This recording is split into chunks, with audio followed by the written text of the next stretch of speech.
Na semana passada nós iniciamos uma série de mensagens que se chama Jesus, o Verbo da Oração. Quero dizer que eu estou na segunda mensagem e em outra época eu pastoreava outra igreja no ano de 2015. Eu gosto de pregar uma mensagem 1, 2, 3, 4, 5, 6, 7. Aí tive um infarto. Aí depois não preguei mais, a 8, 9 e 10. Mas eu agora criei coragem de novo, depois de 10 anos, agora vou tentar outra vez. Graças a Deus está tudo bem. Então, hoje nós vamos falar sobre que estás nos céus. Bom, semana passada foi Pai Nosso, e hoje é que estás nos céus. Então, mesmo assentados, eu gostaria de que lêssemos juntos Mateus 6, de 9 a 13, para aparecer aí. A gente vai ler juntos. Bom, Mateus capítulo 6, de 9 a 13. Vamos ler juntos? Por esta razão, vós orareis: Pai nosso que estás no céu, santificado seja o teu nome, venha o teu reino, seja feita a tua vontade, assim na terra como no céu. Dá-nos hoje o nosso pão diário. Perdoa-nos as nossas dívidas, assim como perdoamos aos nossos devedores. E não nos conduzas à tentação, mas livra-nos do maligno, porque teu é o reino, o poder e a glória para sempre. Amém. Amém. Hoje vamos pensar um pouquinho sobre onde Deus está. Deus está nos céus. Nós aprendemos, você já ouviu que Deus está em todos os lugares? Sim ou não? Sim. Mas tem alguma coisa errada então. Aqui na oração de Jesus ele está dizendo que Deus, que o Pai está nos céus. Como é que fica isso? Então deixa eu ensinar uma coisa para você. Deus de fato está em todos os lugares. Mas existem algumas coisas que nós precisamos aprender, que você já sabe, eu vou ajudar você a falar, é mesmo, é verdade isso. Deus está em todos os lugares, mas Deus não se manifesta da mesma forma em todos os lugares. Existem lugares onde a presença, a manifestação de Deus é extremamente perceptível, mas existem lugares que às vezes Deus não se manifesta. Quando um lugar é um lugar que exalta Deus, que Deus é adorado ali, Deus se manifesta. Mas quando as pessoas fazem coisas que não agradam ao Senhor, então Deus se retira dali. Em Gênesis capítulo 3, versículos 8 e 9, Gênesis 3, 8 e 9, vou fazer essa leitura. Naquele dia, quando soprava a brisa vespertina, o homem e a mulher ouviram o som da movimentação de Yahvé, Deus que estava passeando pelo jardim, e procuraram esconder-se da presença do Senhor entre as árvores do jardim. Mas o Senhor Deus convocou o homem indagando: onde é que estás? Aqui, meus irmãos, nós temos Deus procurando o homem se escondendo de Deus. Por que o homem se escondeu de Deus? Porque ele havia desobedecido a Deus. Ele estava com medo de Deus. Esse dia não tinha mais sido igual ao dia anterior, onde ele havia se encontrado com o Senhor, conversado com o Senhor de forma espontânea. Agora ele se sentia nu, se sentia indigno e não estava mais na presença de Deus. E nós sabemos pela história que em determinado momento o Adão e Eva foram expulsos do jardim, expulsos desse lugar. Por quê? Porque Deus não compactua com o pecado. Isso é uma coisa que você precisa se lembrar também. Às vezes a gente esquece. Agora, por que é então que Jesus nos ensinou que Deus é nosso Pai e ensinou a orar que Ele está nos céus? Quero responder a essa pergunta. Em primeiro lugar, porque Deus é santo. Uma coisa que você precisa estudar mais, aprender mais e ter mais cuidado é em aprender a santidade de Deus. A palavra santo significa separado. Deus é separado. Deus não compactua com o pecado. Por isso que Na Bíblia está escrito em Êxodo 33, 20. Êxodo 33, 20 diz assim: que ninguém pode ver a face do Senhor. Porque se um ser humano pecador ver a face do Senhor, ele não permanecerá vivo. Então preste atenção: foi a misericórdia de Deus para nós não sermos destruídos que fez com que ele se manifestasse lá no céu. Porque quando Deus se manifesta, existe pecado, a destruição. E Deus ama o pecador. Deus, com a sua presença separada e santa, pode destruir com a sua manifestação, porque nós somos pecadores. Uma pessoa que percebeu isso foi Isaías. Lembre-se, quero ler Isaías 6, de 1 a 3. Isaías capítulo 6, de 1 a 3. Aqui nós temos um momento que Isaías, ele que trabalhava no templo, e ele vai lembrar de algumas coisas. No ano em que faleceu o rei Uzias, eu vi o Eterno sentado sobre um trono alto e exaltado. A aba do seu banco preenchia todo o templo. Em torno dele posicionaram-se serafins. Cada um deles tinha 6 asas, com 2 cobriam o rosto, com 2 cobriam os pés e com 2 voavam. Ao mesmo tempo clamavam uns aos outros: Santo, Santo, Santo é Yahvé dos exércitos. E eis que toda a terra está plena da sua glória, da glória do Senhor. Você já leu na Bíblia assim? Deus é amor, amor, amor? Quem já leu isso? Não tem isso. A Bíblia, você já leu assim? Deus é justo, justo, justo. Já leu isso? Não tem isso. Mas a Bíblia diz que Deus é santo, santo, santo. Deus é amor, Deus é misericordioso. Existe algo que ressalta aos olhos a santidade. Você precisa se lembrar que Deus é santo. Aprender mais sobre isso. Sabe qual o problema? É que o rei Uzias, que tinha morrido, ele foi o rei que ficou leproso. Sabe por quê? Ele era um ótimo rei. Se você procurar saber sobre a vida de Uzias, era um rei excelente. Mas eu não sei o que aconteceu na cabeça de Urias. Um dia, ele entrou no templo e ele resolveu fazer o papel dos sacerdotes. Ele era rei, ele tinha a obrigação dele lá, mas ele não era ungido para ser sacerdote. Ele resolveu fazer isso. E ele entrou lá e começou a entrar no templo, e todos os sacerdotes correram atrás ali, e vendo a escola de sacerdotes, viu o rei e falou: o que estão fazendo lá? O nosso trabalho? E aí eles falaram: sai daí, aí não é o seu lugar. Ele falou: não, hoje eu não vou fazer isso. Então, de repente apareceu na testa de Urias lepra, lá dentro do templo. E aí os sacerdotes disseram: olha, você está ficando leproso. Aí ele largou tudo e saiu.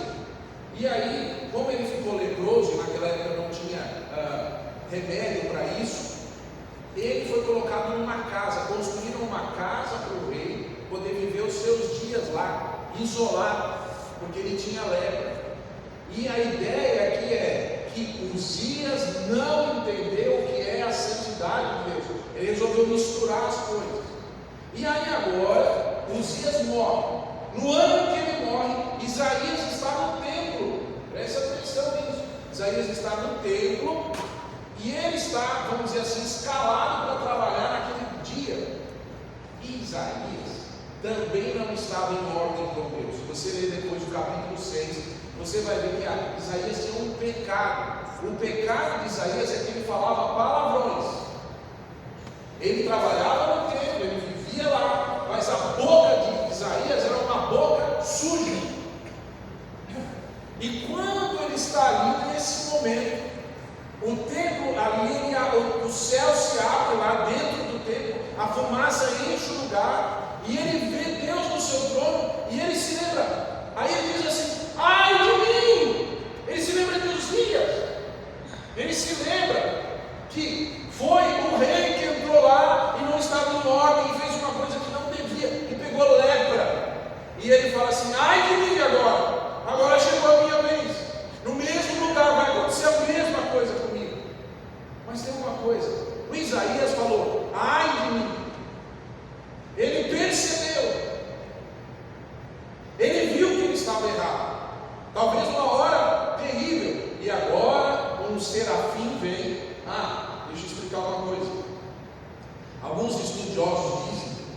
não existe uma diferença entre querubim e serafim. São os mais elevados tipos de anjos. Mas, segundo alguns estudiosos, um querubim é igual a um serafim. Qual é a diferença então? É que quando o querubim ele está longe da presença do trono de Deus, ele é um querubim. Mas conforme ele vai se aproximando do trono de Deus, o poder e a santidade de Deus são tão especiais que ele vai encandecendo. Quem aqui já viu ferro vermelho no fogo? Já viu? Conforme o querubim vai andando perto do Senhor, ele vai encandecendo pelo poder que Deus emana do Senhor. E por isso ele tem que colocar as suas asas para se proteger, porque ele não consegue permanecer ali, por causa da santidade de Deus. É difícil permanecer onde Deus está. E agora Isaías então diz: ai de mim, e vem um anjo, um serafim, que está aí, é um querubim, porque está encandecido, pega uma tenaz, pega uma brasa, toca nos lábios e diz: o seu pecado está purificado. Provavelmente isso não está escrito na Bíblia, mas eu penso que quando Isaías saiu do templo com a boca desse tamanho, queimada, ele falou: o que aconteceu? E ele deve ter falado: eu tinha um pecado, mas Deus me purificou. Foi isso que aconteceu. A boca dele queimada, porque ele não estava em ordem para estar diante de Deus. Mas mesmo assim, uma vez que ele foi purificado, e aí é uma mudança extraordinária no momento de Isaías, porque ele fala, Deus fala: que eu vou enviar? Ele fala do jeito dele, estou queimado, né? Envia-me a mim. Corajoso. Você precisa se lembrar que Deus está no céu porque Ele é santo. Por que também Deus está no céu? Porque Deus criou o homem e delegou a ele responsabilidade. Gênesis 1:26. Gênesis 1:26, quando Deus está falando que vai fazer o homem. Então Deus determinou: façamos o ser humano à nossa imagem, de acordo com a nossa semelhança. Dominem eles sobre os peixes do mar, sobre as aves do céu, sobre os grandes animais e todas as feras da terra, e sobre todos os pequenos seres viventes que se movem rente ao chão. O homem, ele tem uma delegação, você e eu, de Deus, para cuidar das coisas. Você tem cuidado das coisas que Deus tem dado para você? Tem cuidado primeiro da sua própria vida? Não é mal falar, essa frase ficou feia, né?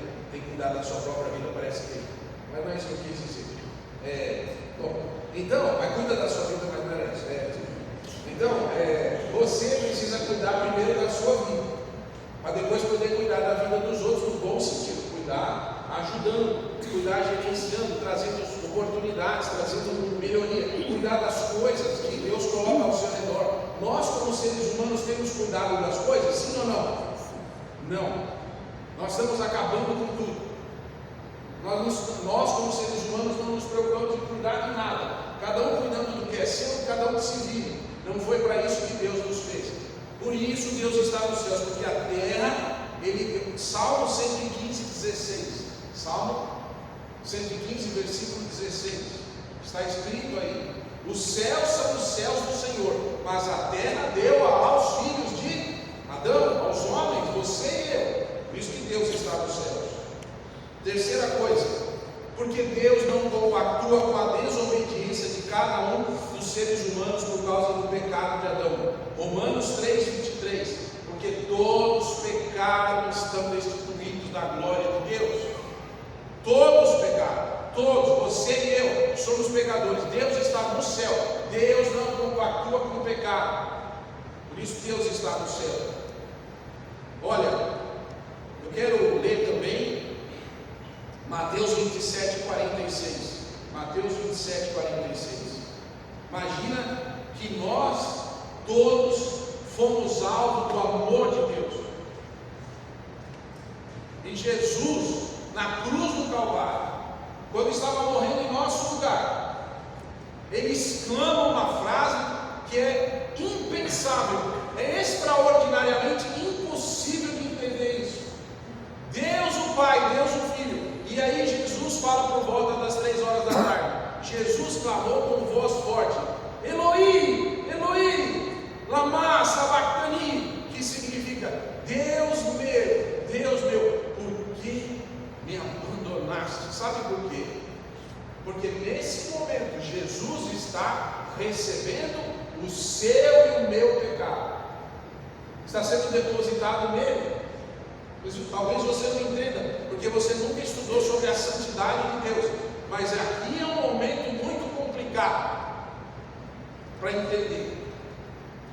Quando uma pessoa cometia um pecado, ela levava um cordeirinho no templo, e essa pessoa levava um cordeirinho, e lá diante do altar, era um lugar assim, quadrado, grande, de bronze, com fogo por baixo. Aí o cordeirinho, antes de morrer, a pessoa me levava, colocava a mão na cabeça do cordeirinho, inocente, cordeirinho de humano, inocente, não tem explicação, sem defeito, macho, sem defeito, não podia ser um que tinha defeito, era tem que ser perfeito. Ele colocava a mão, e aí o sacerdote que estava lá, ele fazia, é como que se dissesse assim: o seu pecado está sendo transferido para esse cordeirinho, e aí ele imolava, cortava o pescoço do cordeirinho, o sangue corria ali, e agora aquilo era colocado no altar, e a palavra holocausto significa totalmente queimado.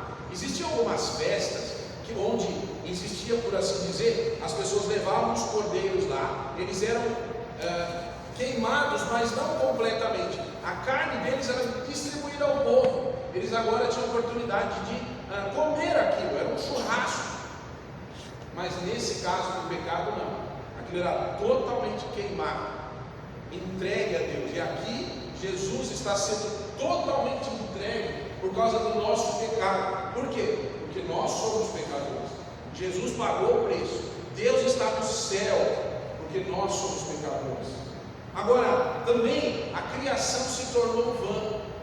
Tudo isso que existe, esse universo enorme que Deus fez, tudo isso vai passar. Tudo isso vai ser jogado fora, por assim dizer, por causa do nosso pecado. Romanos 8, 19 a 23. Romanos capítulo 8, versículos 19 a 23. Vai dizer assim: a própria natureza criada aguarda com vívido anseio que os filhos de Deus sejam revelados. Porquanto a criação foi submetida à inutilidade, não por sua livre escolha, mas por causa da vontade daquele que a sujeitou, na esperança de que também a própria natureza criada será libertada do cativeiro da degeneração em que se encontra, recebendo a gloriosa liberdade outorgada aos filhos de Deus. Sabemos que até hoje toda a criação geme e padece como em dores de parto. E não somente ela, mas igualmente nós que temos os primeiros frutos do Espírito, também gememos em nosso íntimo, esperando com ansiosa expectativa por nossa adoção como filhos, a redenção do nosso corpo. Tudo será colocado para ser queimado. 2 Pedro 3,7. Segunda carta de Pedro, capítulo 3, versículo 7. Ora, por intermédio da mesma palavra, os céus e a terra que hoje existem serão também preparados para o fogo, reservados para o dia do juízo e para a total destruição dos ímpios. Eclesiastes, capítulo 1, versículos 2 e 3. Eclesiastes 1, 2 e 3. Que grande ilusão! Que grande inutilidade! Nada faz sentido, diz o sábio. Que vantagem tem o ser humano em todo o seu trabalho, que tanto se dedica debaixo do sol, porque tudo que nós fazemos será destruído. Você precisa aprender isso daqui, sabia? Porque nós nos dedicamos tanto a algumas coisas, e um dia a gente vai olhar para trás e vai dizer assim: para que eu gastei e perdi tanto tempo, tanta energia, tanta disposição para fazer coisas que não tinham a ver com o Senhor? Que vantagem eu tive disso? Que inutilidade foi?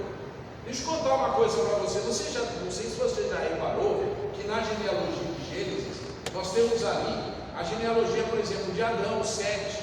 E lá tem os tempos, tem as datas. Fulano viveu tantos anos, gerou tanto, viveu tantos anos, morreu, e assim sucessivamente. Mas na genealogia de Caim, não existe tempo. Não tem quanto tempo viveu. Não sei se você já viu isso. Sabe por quê? Porque a vida de uma pessoa que não obedece a Deus é uma vida que não vale a pena ser contada, porque é uma vida inútil. Uma vida sem Deus é uma vida sem utilidade. Não vira nada. Interessante isso. Agora, por que Deus está nos céus? Porque Deus é maior e independe da criação. Deus não está limitado a tempo e nem espaço. Uma coisa que você precisa saber. Sabe uma coisa? Quando você olha, você pensa assim: eu tenho um prazo amanhã. Olha, eu tenho que fazer um exame, falta 5 minutos. Esqueça o tempo. Quando você, a partir de hoje, orar, não olha para relógio, não olha para calendário. Deus está além do tempo. O Deus que você serve é o dono do tempo. Você não se preocupe com prazos a partir de hoje. Não se preocupe com contas. Porque Deus é o dono do tempo e do espaço. Deus pode parar as coisas. Você não se lembra de Josué, quando ele orou? Ele tinha um tempo, o tempo do dia. Ele orou e o sol parou. Uma história interessante. Sabe por quê? Porque você não sabe a profundidade que tem essa história. Deus, Ele cumpre as suas promessas e cuida de Israel. E um povo que estava enganando Josué, falaram que era um povo de longe, se vestiram com uma roupa velha, colocaram os pães podres ali, mofados, falaram: olha Josué, nós somos de muito longe, a gente veio de longe, nós somos um povo que a gente quer fazer uma aliança com vocês, porque senão vocês vão chegar lá um dia e vão destruir a gente daqui a muitos anos. Aí o Josué, vendo aquilo, chamou todos os anciãos lá, falou assim: olha essas pessoas tudo machucadas, tudo pão velho aí, vamos fazer uma aliança. Não, nós prometemos que nós vamos cuidar de você. Era a próxima cidade que o povo de Israel estava indo para conquistar. Fizeram uma aliança. Aí os reis daquela região toda vieram brigar com aquele povo ali que Israel fez aliança sem eles saber. Deus não foi consultado. Eles foram enganados, mas eles fizeram aliança. E agora aquela guerra está acontecendo contra esse povo. Israel vai lá para ajudar, porque está em aliança.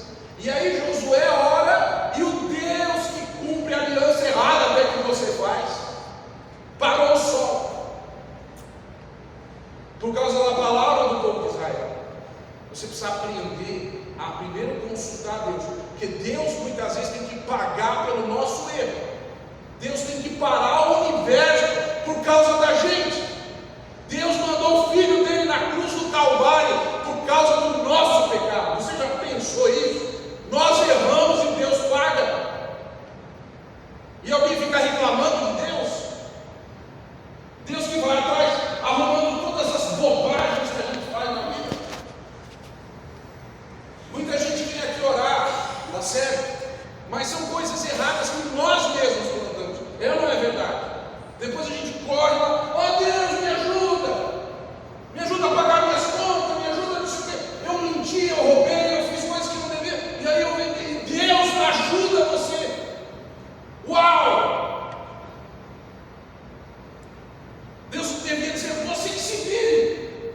Mas Deus não é assim. Esse não é o caráter de Deus. Salmo 115, 3. O nosso Deus está nos céus. Tudo o que deseja, Ele tem o poder de realizar. Tudo o que Ele quiser, Ele pode fazer. Salmo 139, 7 a 10. Salmo 139, de 7 a 10. Para onde eu poderia fugir do teu espírito?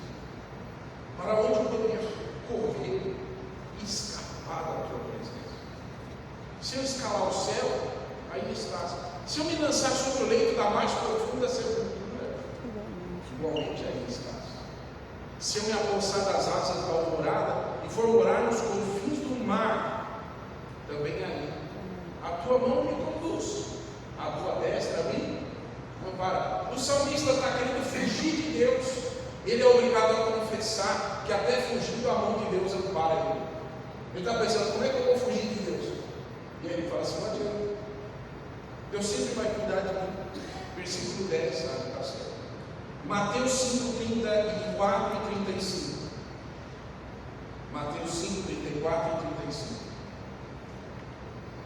Entretanto, eu vos afirmo, não jureis de forma alguma, nem pelos céus, que são o trono de Deus, nem pela terra, por ser estável, onde repousam os seus pés, nem por Jerusalém, porque é a cidade do grande rei. Atos 7, 48 e 49.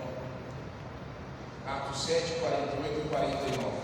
Todavia o Altíssimo não habita em casas feitas por mãos humanas, como revela o profeta. O céu é o meu trono, e a terra é o estrado dos meus pés.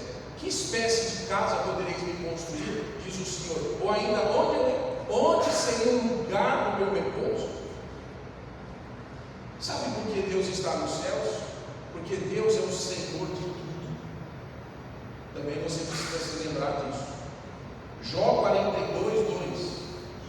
Sabe, a vida de Jó é um estudo maravilhoso. Quando eu cheguei aqui nessa igreja nas quartas-feiras, comecei a estudar aqui. E umas 4 pessoas, mas foi muito bom. A gente estudou sobre a vida de Jó. E Jó, ele sofreu muito. A gente lê a história de Jó e fala, por que Deus permitiu acontecer um negócio desse? Mas aqui, Jó está fazendo uma declaração. Jó aprendeu, ele está dizendo assim, eu sei que podes realizar tudo quanto desejares. Absolutamente nenhuma das tuas ideias e vontades são ou serão frustradas. Jó aprendeu isso. Não adianta. Deus faz o que Ele quer. Daniel 2, de 20 a 22. Daniel exilado na Babilônia. Ele está lá, longe de Deus, onde pensa que está longe de Deus, não sei. Mas ele aprende uma oração. Ele diz assim, seja bendito Elá, o nome de Deus, para todos sempre, porque a sabedoria e a força a Ele pertencem. Ele muda as épocas e as estações, destrona reis e os estabelece, dá sabedoria aos verdadeiros sábios e entendimento aos que buscam discernir e o conhecer. Revela mistérios profundos e enigmas ocultos, conhece o que jaz nas trevas e a luz habita nele em todo o seu esplendor. Olha, eu trabalhava numa empresa grande, acho que teve uma época que tinha mais de 100 mil funcionários, e de vez em quando apareciam umas regras lá, que ia prejudicar os funcionários. Aí todo mundo falava assim, olha aí agora, vamos entrar em greve, para tudo, não sei o quê. E eu lembrava desse versículo aí do Daniel. O Daniel passou por reinos. As pessoas tentaram jogar ele na cova, tentaram jogar Sadraque, Mesaque e Abednego no fogo, queriam matar Daniel. O rei teve um sonho e ele falou assim, eu quero saber eu quero que alguém fale para mim o que eu sonhei e ainda dá a resposta do que significa. Aí os sábios dele disseram assim, tudo bem, nós fizemos faculdade, a gente sabe, a gente fez a faculdade de astrologia lá no Império aqui, nós sabemos definir o que o senhor fala o sonho para nós, a gente explica. Agora, esse negócio aí de falar o que o senhor sonhou, nós não conhecemos. Aí o rei falou assim, então manda matar todo mundo, fecha esse negócio aí, acabou essa empresa do governo, esse ministério, departamento de adivinhação, joga tudo fora. E o Daniel trabalhava lá, mas não sabia. Aí chegou lá, o Aspenaz falou, Daniel, é o seguinte, você está fora, vai morrer, porque o rei mandou. O Daniel falou assim, beleza, mas antes de você me matar, me dá um dia, eu queria orar. Você vai me matar, mas volta amanhã, volta com 2, não fala isso, mas fala, volta com arma dobrada, a gente faz mas deixa eu orar essa noite. Aí Daniel foi para o quarto dele, e Daniel sabe que Deus faz o que Ele quer, debaixo de uma ordem de morte, de uma sentença de morte, editada pelo império. Você já teve uma sentença de morte editada sobre você? Diga sim, porque eu ia para o inferno. Mas Deus, que é bondoso, tira você da sentença. Daniel falou assim, Senhor, estamos com um problema, é um problema mais seu do que meu, porque eu morrer, mas eu sou teu servo, eu represento o Senhor aqui. Eu estou aqui, eu amo o Senhor e represento o Senhor. Então, se o Senhor achar que eu devo saber o que o rei sonhou, o Senhor me conta, que aí eu vou lá e conto para ele. E Deus falou assim: fechado, você vai saber o que ele sonhou, e vai lá e vai contar para ele, ainda vai falar, e você vai ser um interpretador de sonhos. Aí o Daniel falou assim: ó, eu não posso morrer, porque eu tenho que ir lá. Se você me matar, o único cara do reino aqui que sabe, o mundo inteiro, que sabe o que ele sonhou. Eu sou importante, eu preciso ir lá. Foi lá, falou: é verdade, foi isso que eu sonhei, agora tal. Você precisa aprender que não são as regras do mundo que definem a sua vida. É a sua oração com Deus que define o que vai acontecer com você. Não importa a sentença que esteja sobre você, a situação, a circunstância, o que importa é o que você souber em Deus, porque aí na oração ele diz que Deus muda os tempos e as estações, e põe o rei onde ele quer e tira, e faz o que ele quer. Daniel aprendeu isso. João 19, 11. João 19, 11. Jesus está tendo uma conversa com o presidente da república, digamos assim, de Judá. Ele está lá em Jerusalém. Pilatos era o presidente, o governador. Aí está tendo uma conversa e Pilatos fala assim: você está aqui na minha mão, eu faço com você o que quiser. Aí Jesus falou assim: olha, amigão, vou falar um segredo para você. Você não teria qualquer poder sobre mim se não fosse dado lá de cima. Porque aquele que me entregou a ti é culpado de um pecado ainda maior. Aí, olha para esse versículo aí, fica aí. Quem já ouviu aqui que não tem pecado, nem pecadinho, nem pecadão? Levanta a mão. Pega abaixo. E agora, o que eu faço com esse versículo aqui, hein? O que eu faço com esse versículo aqui, meu irmãozinho? Está vendo que um professor de escola bíblica dominical falou umas coisas que a gente acredita, mas não leu a Bíblia? Tem pecadinho e pecadão, sim. Você deixa de fazer uma coisa, você faz um pecado lá, adultera, mente, rouba, ok? Experimenta se rebelar diretamente contra Deus para você ver, você não passa dessa noite. Faz isso para você ver. Se rebela contra Deus agora, amanhã cedo você não está mais aqui com a gente. Você vai encontrar com Deus lá onde Ele está. Porque o pecado da rebeldia é um pecado que Deus não aceita, é maior que os outros. A gente faz as coisas, a gente é pecador, ok? Não dá certo, tem que se acertar. Mas quando a gente fala assim, eu vou fazer de ruindade mesmo, aí Deus fala: não vai não.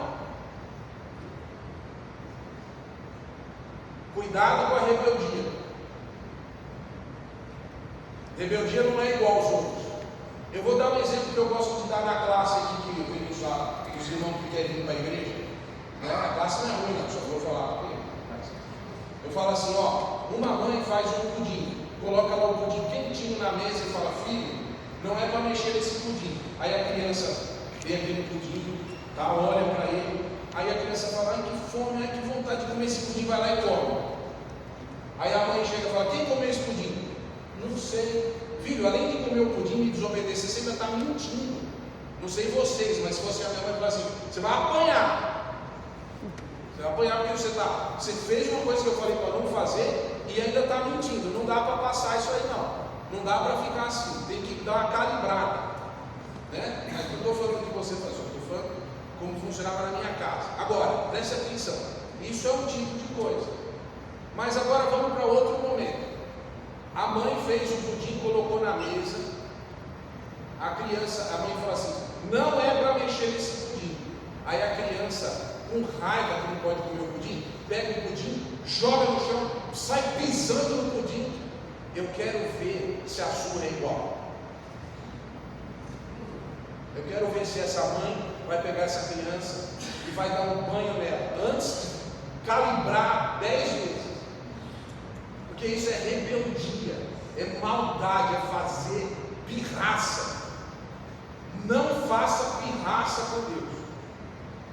Você pecou, se humilha, entra na linha, mas não faça pirraça com Deus, porque Deus é um Deus, a Bíblia diz, vingador. Complicado. 2 Timóteo 1:12. 2 Timóteo 1:12.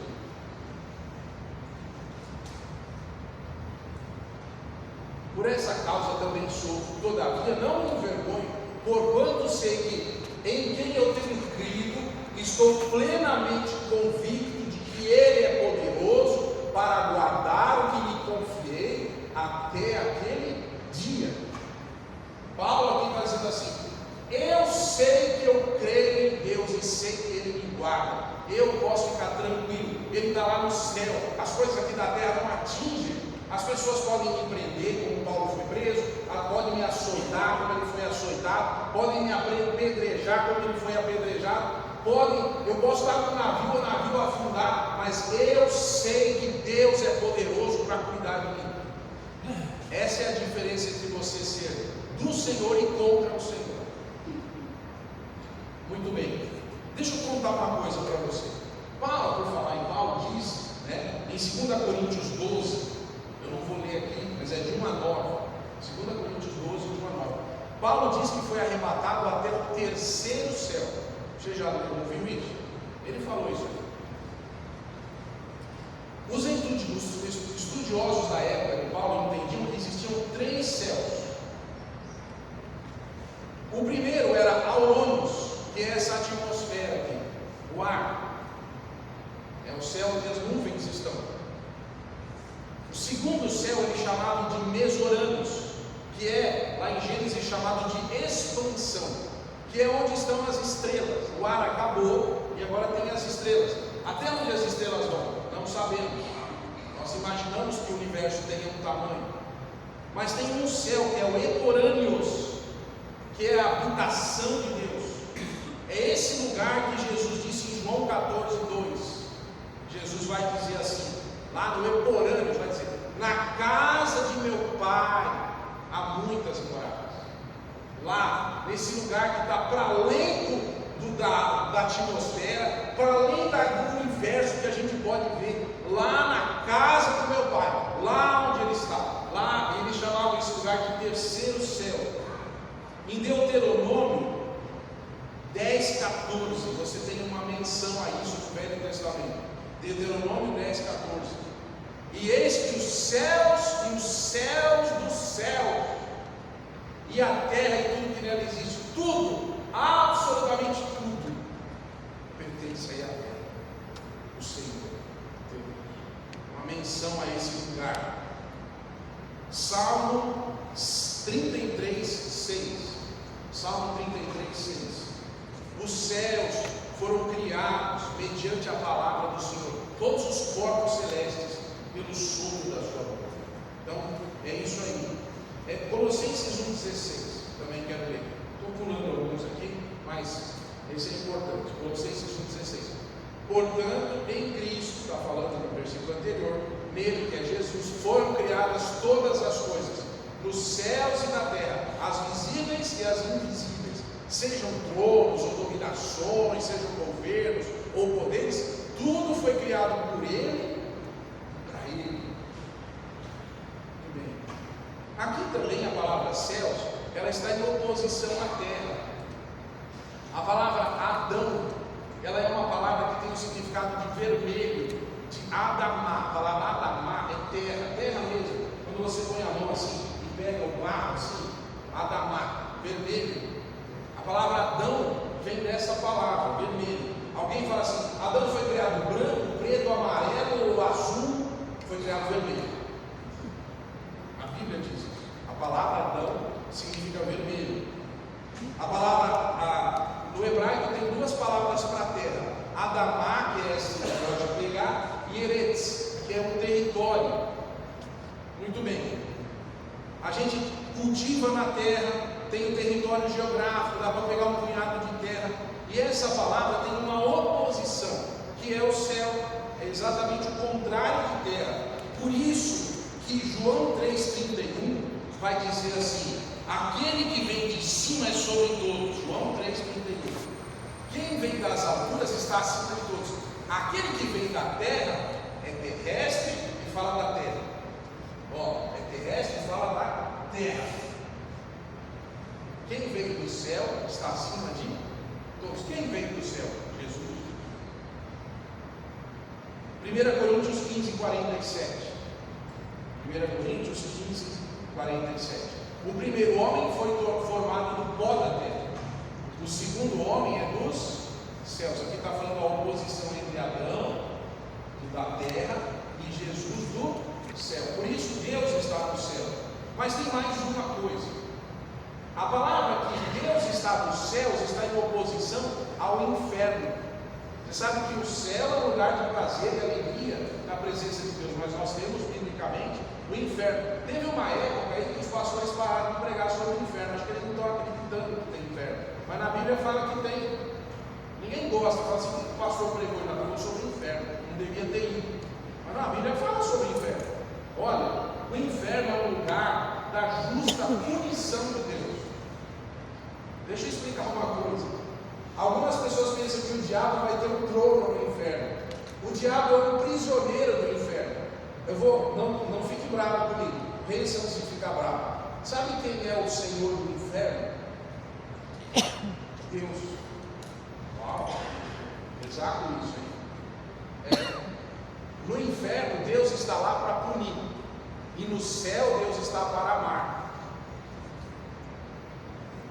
O inferno foi criado por Deus e é dominado por Deus para aqueles que não querem amar a Deus, mas querem se rebelar contra Deus. Esse é o inferno. Esquisito, mas verdade. Olha, eu vou dizer algumas coisas que a Bíblia diz sobre o inferno. Eu não vou ler os versículos, mas vou falar a referência. No inferno o fogo nunca apaga, Mateus 3,12. No inferno o fogo é eterno, Mateus 25:41. No inferno é um lugar de vergonha e desprezo eterno, Daniel 12:2. O inferno é um lugar onde os vermes não morrem e o fogo nunca apaga, Marcos 9:44-49. O inferno é um lugar de tormentas e chamas, Lucas 16:23-24. O inferno é um lugar de eterna perdição, 2 Tessalonicenses 1:9. O inferno tem fogo e enxofre, e a fumaça do seu tormento sobe para todo sempre, Apocalipse 14:10-11. O inferno é um lago. O inferno não é o fim. No final, Deus vai pegar o inferno e jogar num lugar que chama Lago de Fogo. Outro dia um pregador falou assim: será que Deus vai punir as pessoas para sempre? Não, eu não acredito. O inferno vai acabar. Eu falei: está certo, o inferno vai acabar porque vai ser lançado no Lago de Fogo, vai ser pior depois. O inferno é provisório, vai ter outro lugar pior ainda. Apocalipse 20:10. E o inferno é eterno, já falei. Então, Pai nosso que estás nos céus, o que significa isso? Apocalipse 21:1. Pai nosso que estás nos céus, eu vi um novo céu e uma nova terra, pois o primeiro céu e a primeira terra haviam passado, e o mar já não mais existia. Deus está no céu porque lá é um lugar que não passa, mas Ele mesmo assim vai fazer algo novo para nós. Mas eu quero dizer uma coisa, eu não posso deixar de dizer isso. João 3:18. João 3:18. Você precisa saber disso. João 3:18.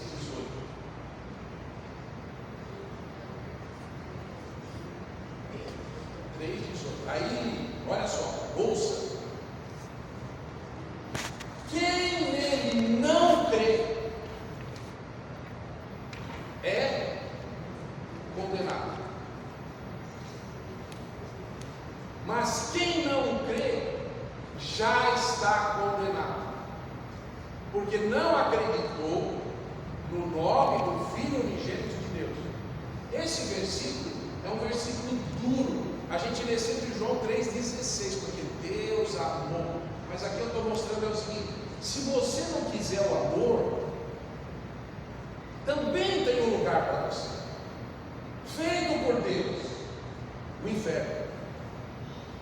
Você escolhe. Alguém tem até um mineiro que fala: há um lugar para todos, né? Mineiro antigo. Sim, tem lugar para os das pessoas que querem o amor de Deus, e tem um outro lugar, bem quentinho, aonde as pessoas que não querem Deus vão para lá, porque elas não acreditaram, elas não creram. Muita gente vai para lá, e tem muita gente que está vindo à igreja, participa dos cultos, canta, lê a Bíblia e ora, mas ainda não acreditou.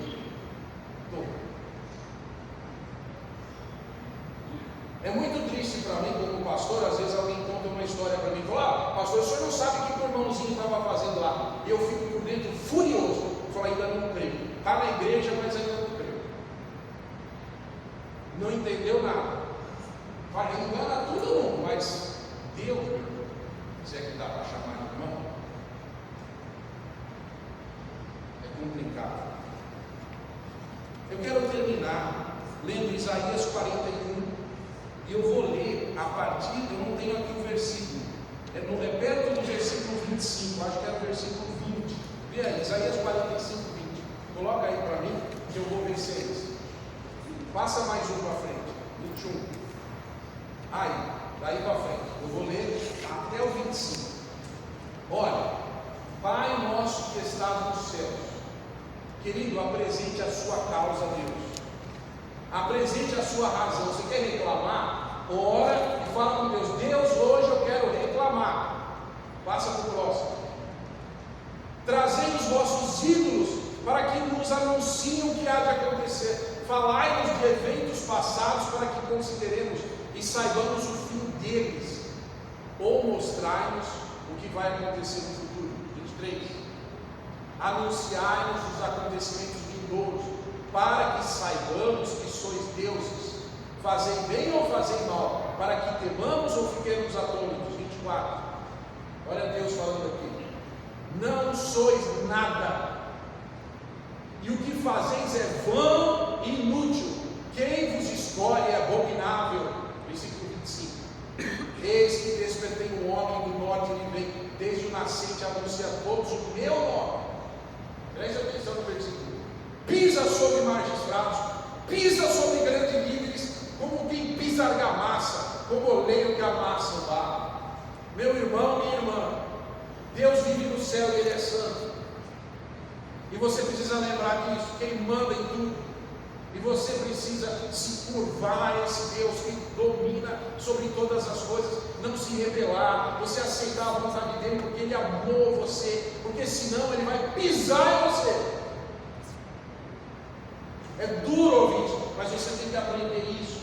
Agora eu quero que, por favor, o pessoal da Bíblia aí, Isaías 45, versículo, a partir do versículo 20, outra vez. Isaías 45.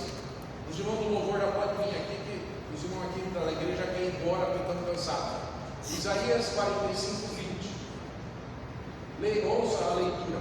Reuni-vos e vinde agora mesmo, chegai-vos todos juntos, vós os que escapastes às nações.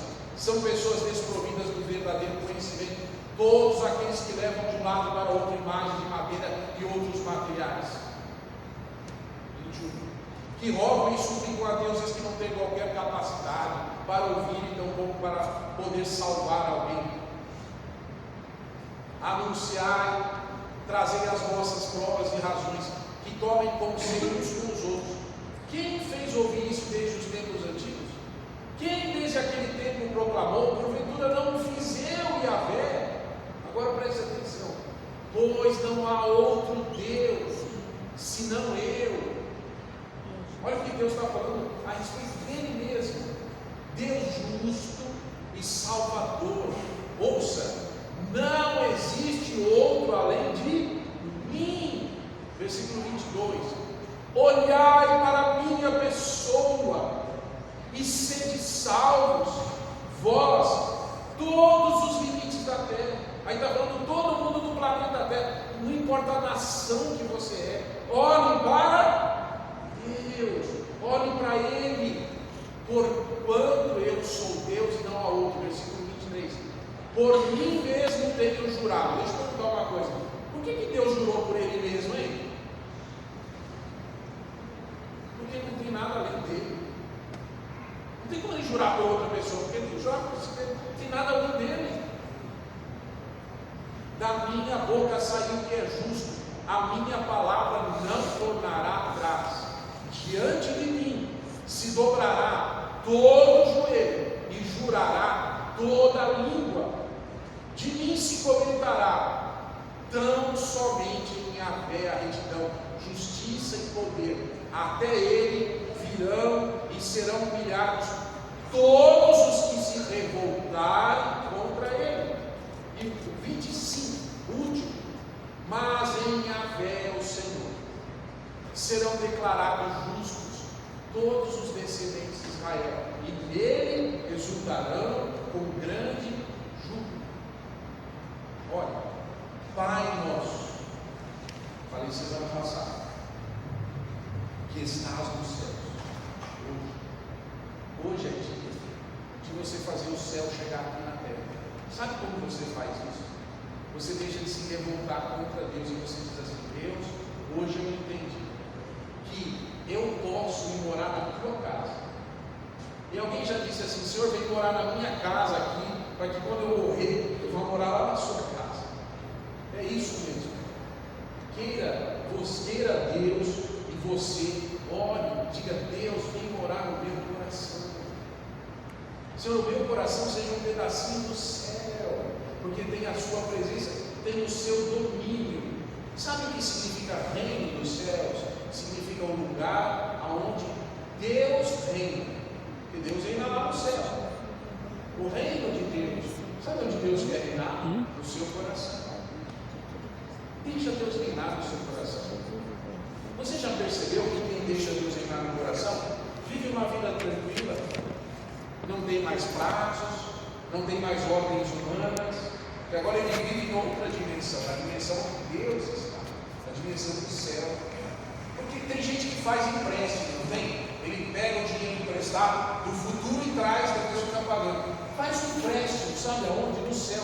Fala: Deus, empresta um pedacinho do céu aqui agora. Um dia eu vou estar aí, traz aqui um pedacinho, eu quero experimentar a tua boa, perfeita e agradável vontade. Quero experimentar isso.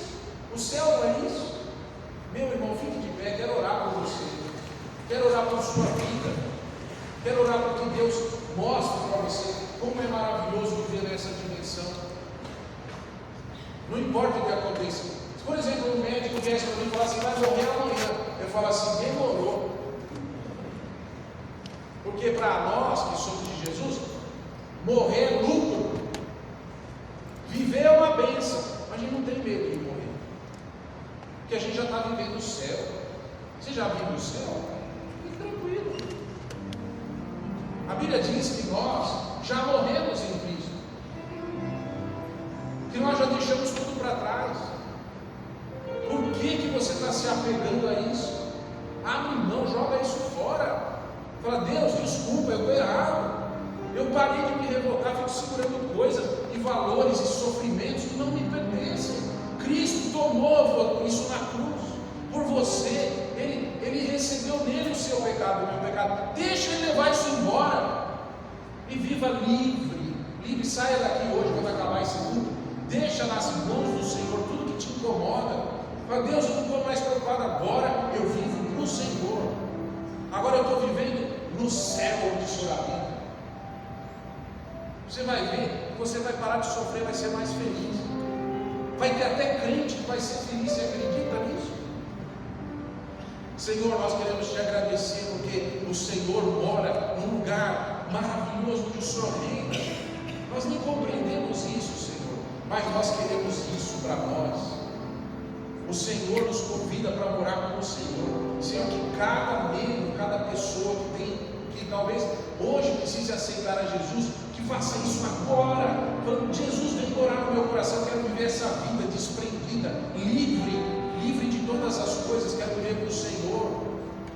Não quero que as coisas da terra me derrubem, mas quero viver nas coisas do alto, coisas eternas. Senhor, abençoa a tua igreja, Senhor. Ó Deus, que nós temos esse olhar voltado para cima e não para baixo. Pai nosso que estás nos céus, que Deus abençoe você. Vamos cantar nesse momento lindo de louvor ao nosso Deus.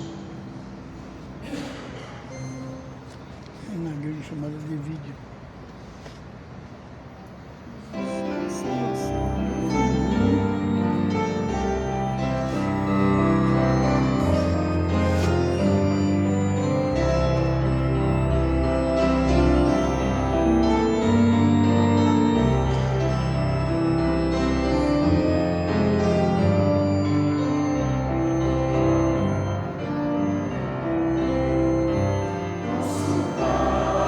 Estás no céu, nome santo seja teu, no teu reino venha e faze teu querer e não o meu. Nosso Pai, nós te imploramos, que nos dês o nosso da fartura pra cidade, manda chuva pro sertão. Da fartura pra cidade, manda chuva pro sertão. Nosso Pai que estás no céu, nos ajuda a perdoar, pois assim é que tu podes nossa vida melhorar, pois devemos perdoar ao criado e ao patrão. Nos ajuda quem tem fome a estender a nossa mão. Nos ajuda quem tem fome a estender a nossa mão. Nosso Pai que estás no céu, guarda-nos da tentação e nos livra da maldade, com a tua proteção. Pois em Deus somente o reino, o poder é teu também, e a glória toda tua, para sempre seja. E a glória toda tua, para sempre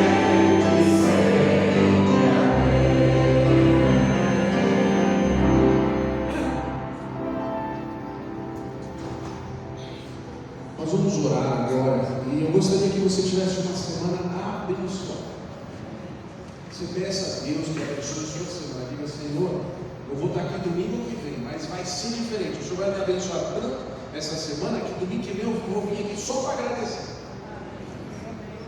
Senhor, que a graça do nosso Senhor Jesus Cristo, o amor de Deus o Pai e as doces consolações do Espírito Santo estejam convosco agora e para todos sempre. Amém e amém. Que Deus abençoe você.